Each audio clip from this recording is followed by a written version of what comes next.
Becoming wealthy is less about how smart you are and more about how you behave. And financial success कोई rocket science नहीं है. If anything, it is a soft skill where how you behave is more important than what you know. And Morgan Housel calls this soft skill the psychology of money, and this is also the title of his bestseller book. और इस book में Morgan आपको 19 different stories के through ये समझाते हैं कि getting rich has more to do with your discipline and less to do with how intelligent or smart you actually are. And in this video, I will share with you my top 5 learnings of this book, The Psychology of Money.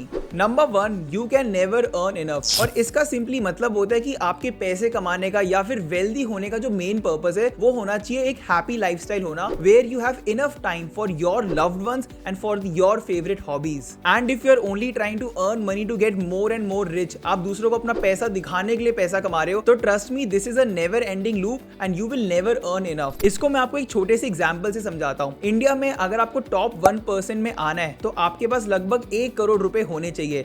तो let's say you are a investment banker and आपके पास 1 करोड़ से ज्यादा रुपए है, तो you will already be in the top 1% Indians. और क्योंकि आपके पास इतना ज्यादा पैसा है, आप सोचते हो कि मैं गोवा में एक हॉलीडे हाउस खरीदता हूँ बीच साइड पे, एंड वहां पे आपका एक नेबर भी है जिनका नाम है राहुल, जो कि एक बहुत बड़ी आईटी कंपनी के सीईओ है और उनकी ईयरली सैलरी 10 करोड़ रुपीज है. तो उनको देख के आपको लगेगा कि यार मेरे पास तो कुछ पैसा ही नहीं है. असली अमीर तो वो है जो कि उस टॉप 1% के भी 1% में आता है. And since he is the CEO of a big IT company, वो बहुत सारे कॉन्फ्रेंसेस में जाते होंगे और ऐसी किसी कॉन्फ्रेंस में शायद से उनको निखिल कामत मिल जाए, हु इज अ बिलियनियर, और उनसे मिलके शायद से उनको लगे कि यार मेरे पास तो कुछ पैसा ही नहीं है, मैं तो सिर्फ 10 करोड़ रुपीस पर मंथ कमा रहा हूँ. असली अमीर तो ये है who is already a billionaire right now. वहीं at the same time if Nikhil Kamath meets Gautam Adani at some event, तो उनको गौतम अदानी को देख के लगेगा कि यार इनके पास तो 150 बिलियन डॉलर्स है, असली अमीर तो ये है, मेरे पास तो सिर्फ $1 बिलियन है, मेरे पास तो पैसा ही नहीं है. So the moral of the story here is not कि देखो हमारे पास कितना पैसा है, उनके पास कितना ज्यादा पैसा है.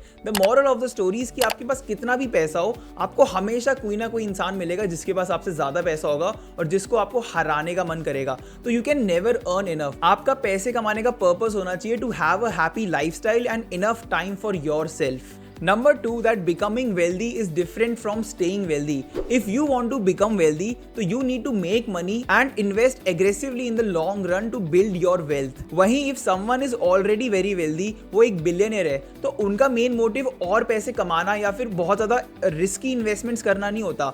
उनका मेन मोटिव होता है अपने वेल्थ को प्रिजर्व करना, बहुत ज़्यादा डाइवर्सिफाइड पोर्टफोलियो होना और सेफ एसेट, सेफ इन्वेस्टमेंट्स करना. तो ऐसे में आपके और मेरे जैसे इन्वेस्टर्स का जो फाइनेंशियल गोल है और जो हमारा इन्वेस्टमेंट पोर्टफोलियो होगा, that will look very very very different from a big investor who is already very wealthy right now. And this fact also teaches कि हमें कभी भी किसी और इन्वेस्टर का या किसी बिग बुल का या किसी भी बहुत वेल्दी इंसान का इन्वेस्टमेंट स्ट्रैटेजी कभी भी कॉपी नहीं करना चाहिए, क्योंकि उनका गोल और उनका बैकग्राउंड अलग है हमारे गोल से. Number 3, save as much as you can. Most people think कि savings is equal to income minus expenses.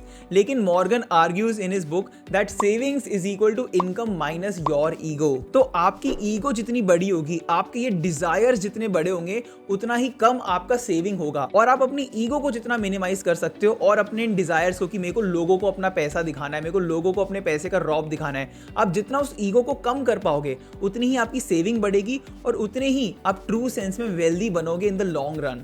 In fact I like to put this equation in a different way. मैं हमेशा कहता हूं कि your expenses is equal to your income minus your savings. जब भी आपका पैसा आता है, आप पहले एक्सपेंसेस करके बाद में सेव मत करो. जब भी आपकी सैलरी आ रही है, आप पहले ही अपना सेविंग निकाल के उसको सेव एंड इन्वेस्ट कर लो, फिर जो बचा हुआ पैसा है उसको आप खर्च करो. क्योंकि हम सबको पता है, हम सब सोचते हैं कि हम पहले सैलरी आएगी, खर्चा करेंगे, फिर मंथ के एंड में पैसा सेव करके उसको इन्वेस्ट करेंगे, बट हमेशा हम लोग ओवर स्पेंड कर देते हैं और एंड में हमारी सेविंग्स कम हो जाती है. बट ये बहुत बड़ी गलती है जो आपको नहीं करनी है. और इसके लिए you should always follow 2 financial fundas which I follow. Number 1, पे योरसेल्फ फर्स्ट. एंड इसका मतलब है कि जब भी आपकी सैलरी आई, अपने आप को पहले पे करो. मतलब आप सेविंग्स निकालो, पहले सेव करो, इन्वेस्ट करो, फिर दूसरे लोगों को पे करो, यानी कि खर्चे करो. एंड सेकेंड फंडा, लिव बिलो योर मीन्स. आपके जो एक्सपेंसेस है, they should always be significantly less than your income. तभी आप लॉन्ग टर्म में एक बिग वेल्थ बिल्ड कर पाओगे. Number 4, being rich is not the same as being wealthy. हमें हमें बहुत सारे लोगों को देख के लगता है कि यार ये तो बहुत अमीर है, ये बहुत ज़्यादा रिच है,